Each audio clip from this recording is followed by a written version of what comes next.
Welcome to frontiers automotive. आज का topic काफ़ी इंटरेस्टिंग है। हमने रियली 1.5 लाख का इलेक्ट्रिक स्कूटर खरीदना चाहिए रादर देन एक्टिवा, और अगर इलेक्ट्रिक स्कूटर खरीदना चाहिए तो क्या कॉस्टिंग तक के खरीदना चाहिए। आज मार्केट के अंदर बहुत सारे एन नंबर ऑफ ऑप्शन है। मैं किसी भी कंपनी का अगर नाम लूँ तो बदनाम करने के लिए नहीं ले रहा हूँ इस वीडियो के अंदर, मैं रियल फैक्ट बता रहा हूँ। तो चीज़ें ऐसी है कि आज के तारीख में 1.5 लाख का इलेक्ट्रिक स्कूटर आता है। ओला है, एथर है, चेतक है, और भी अच्छी अच्छी कंपनीज है। बट द थिंग इज कि इनका कॉस्टिंग जाता है 1.5 लाख। एक्टिवा मान के चलो आज लाख रुपए के आसपास आ जाती है, ठीक है। तो उसके अंदर 50,000 रुपए का पेट्रोल अगर हम डाल लेते हैं तो आराम से गाड़ी 1.5 साल तक के चल जाएगी। 36,000 का तो हमें ईयरली का पेट्रोल लग जाता है अगर रोज का 100 रुपए का भी पेट्रोल डालते हैं तो, ठीक है। और उसी जगह पे अगर हम इलेक्ट्रिक स्कूटर लेते हैं, और इलेक्ट्रिक स्कूटर लेने की वजह क्या होती है? इलेक्ट्रिक स्कूटर लेने की वजह है कि हमें हमारा डेली का जो खर्चा हो रहा है वो खर्चा बचाना है।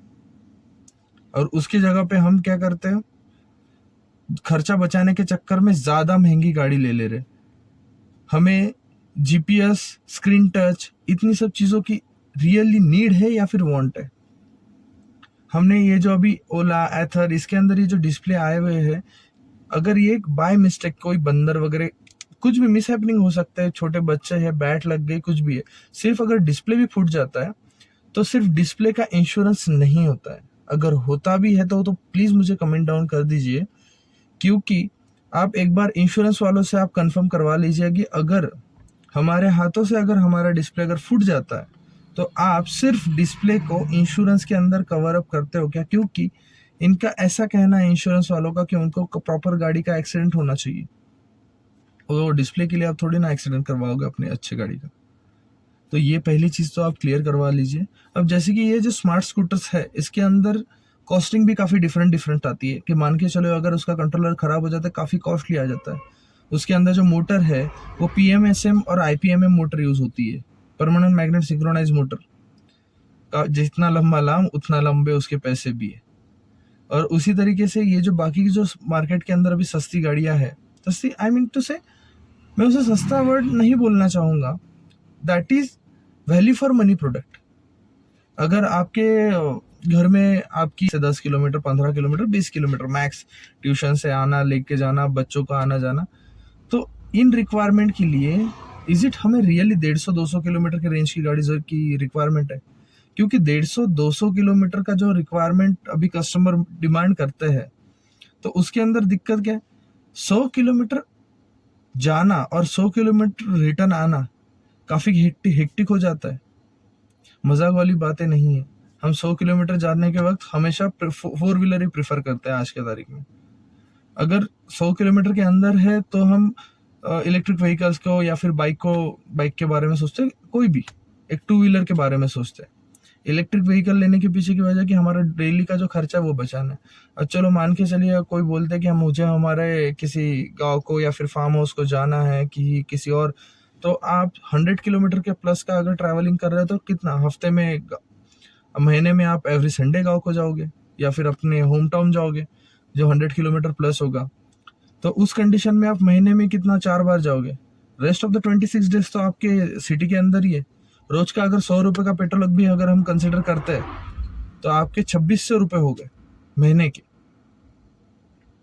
और ये जो गाड़ियां आती है जो कम कॉस्टिंग की होती है, जिसे वैल्यू फॉर मनी मैं प्रोडक्ट कहूंगा, उनका मेंटेनेंस भी काफी कम होता है। जैसे मान के चलिए 3 आइटम होते हैं किसी भी इलेक्ट्रिकल व्हीकल के अंदर सबसे इंपॉर्टेंट।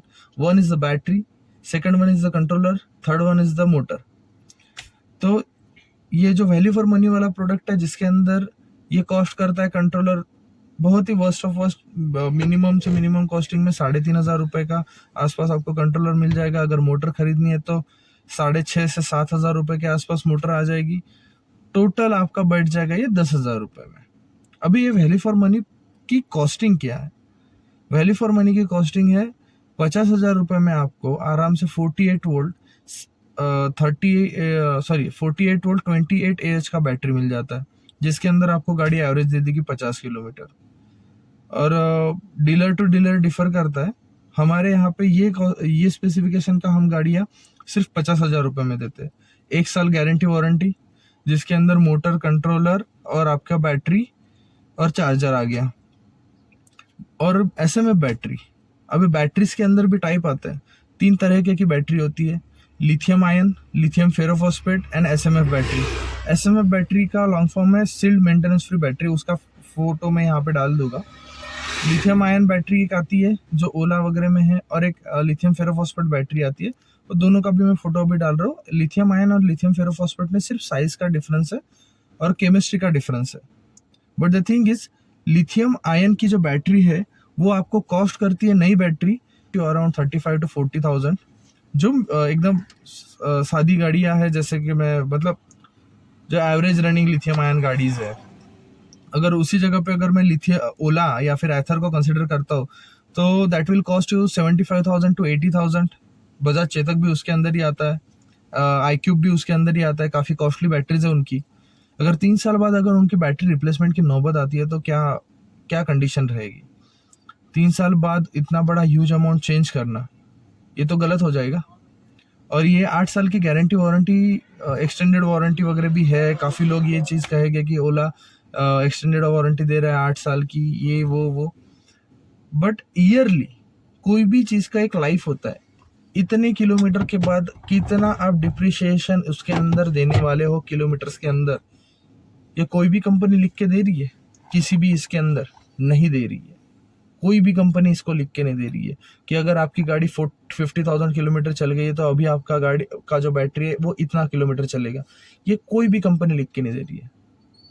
और उस वक्त अगर आपको आ जा रहा है कि सर आपको तो बैटरी बदलना पड़ेगा, that will cost you 85,000 rupees only. एक कॉमन मैन के लिए जो पैसा बचाने के लिए इलेक्ट्रिक व्हीकल ले रहा है, वहां पे उसको 2 गुना पैसा देना पड़ रहा है। इंस्टेड ऑफ दैट, अगर हम एसएमएफ बैटरी अगर खरीद रहे, SMF battery sealed maintenance free battery, इसका 12 वोल्ट 28 एच का एक छोटा बैटरी आता है। 60 वोल्ट का करना होगा तो 5 बैटरी का सेट लगता है, 48 वोल्ट चाहिए तो 4 बैटरी का सेट लगता है। तो 48 वोल्ट 28 एच में ये वैल्यू फॉर मनी वाला जो गाड़ी है वो आपको आराम से 50 का एवरेज दे देगा। 60 वोल्ट 28 एच में आपको वो 60 का एवरेज दे देगा। 60 वोल्ट 32 एच में वो आपको 70 का एवरेज दे देगा। और इसका बैटरी रिप्लेसमेंट कॉस्ट भी काफ़ी सस्ता है। एक मान के चलिए, एक बैटरी का कॉस्ट जाता है 12 वोल्ट 28 एच का कॉस्ट जाता है 3000 to 3500। इसके ऊपर नहीं जाएगा। ये dealer to dealer, state to state differ करता है, ठीक है। और उसके अंदर भी ये जो पुरानी बैटरीज है, जैसे मैं अभी अमरावती महाराष्ट्र से बात कर रहा हूँ, तो हमारे यहाँ पे पुरानी एसएमएफ बैटरी हम कस्टमर से 500 रुपीज़ को हम each battery purchase buy back कर लेते हैं। तो उनका जो टोटल जो कॉस्टिंग निकल रहा है, मान के चलिए अगर वो 5 बैटरी खरीद रहे हैं, उनका टोटल कॉस्टिंग समझ लो 17,500 रुपये के आसपास अगर आ रहा है, तो उसके अंदर से 2,500 रुपये माइनस हो जाता है। उनको रिप्लेसमेंट कॉस्ट लगती है नई बैटरीज की 15,000 रुपये। एसएमएफ बैटरी का लाइफ जो है वो आराम से 2 साल है। अभी काफ़ी लोग कहेंगे कि हमारे पास एसएमएफ बैटरी है। हाँ, और हाँ, एसएमएफ बैटरी को अदर स्टेट में अदर मैकेनिक किसी और नाम से भी बुलाते हैं। लाइक कोई जेल बैटरी बोलता है, कोई लीड एसिड बैटरी बोलता है। तो ये जो एसएमएफ बैटरी है आराम से 2 साल चलती है। सिर्फ इसका टेक केयर करना पड़ता है कि इसकी पोलैरिटी चेंज करनी पड़ती है एवरी आफ्टर 2 मंथ। अगर हम इसकी पोलैरिटी चेंज नहीं कर रहे तो हमें काफ़ी दिक्कतें आ जाती है, जैसे कि इसकी लाइफ अच्छी ना चलना, जल्दी से इसका बैटरी ड्रॉप हो जाना, आपको ज़्यादा एवरेज ना मिलना। ये सब चीज़ें एसएमएफ बैटरी के अंदर आ जाएंगी अगर आप उसकी मंथली, अगर आप उसका पोलैरिटी चेंज नहीं करवा रहे हो तो। मेक श्योर कीजिए, अगर आप एसएमएफ बैटरी ले रहे हैं तो उसकी एवरी आफ्टर 2 मंथ आप उसकी पोलैरिटी चेंज करवा लीजिए। आराम से आपका व्हीकल 2 साल तक के तो कहीं पे नहीं जाने वाला। और 2 साल में आपको रिप्लेसमेंट कॉस्ट उसका कितना आ रहा है? 15,000 रुपये, वो भी पुराना बैटरी बेचकर नया बैटरी लेने के लिए। और उसी जगह पे अगर आप लिथियम आयन के लिए जा रहे हैं तो वो उतना पुरानी बैटरी बायबैक हो भी नहीं रही है आज के तारीख में मार्केट के अंदर, क्योंकि लिथियम आयन का सेल का रिसाइकल करना काफ़ी कॉस्टली जाता है। ये मैं नहीं, आप गूगल आप करके देखिए, आपको वहाँ पे सब कुछ इस चीज़ों के आंसर मिल जाएंगे।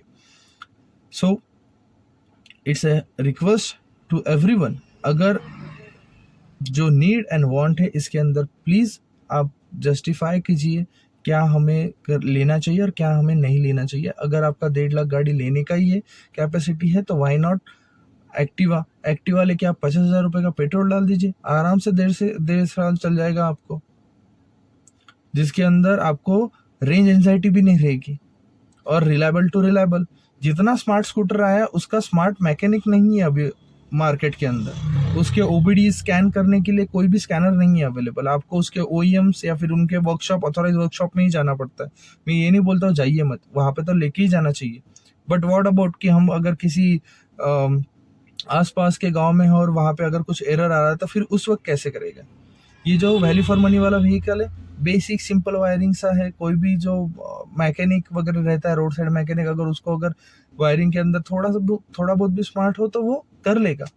कोई ऐसा बहुत ही हेवी ड्यूटी वाला काम नहीं होता है, सादा सिंपल वायरिंग, सब कुछ सिंपल सी चीज़ है। हमारी बेसिक रिक्वायरमेंट है, हमें एक जगह से दूसरी जगह कम्यूट करना है, जिस दिन का 20-30 किलोमीटर घूमना है, 40 किलोमीटर घूमना है, उसके लिए वैल्यू फॉर मनी वाला गाड़ी सबसे बेस्ट है।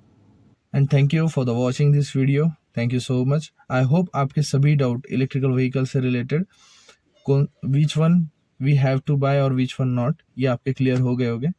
Thank you so much.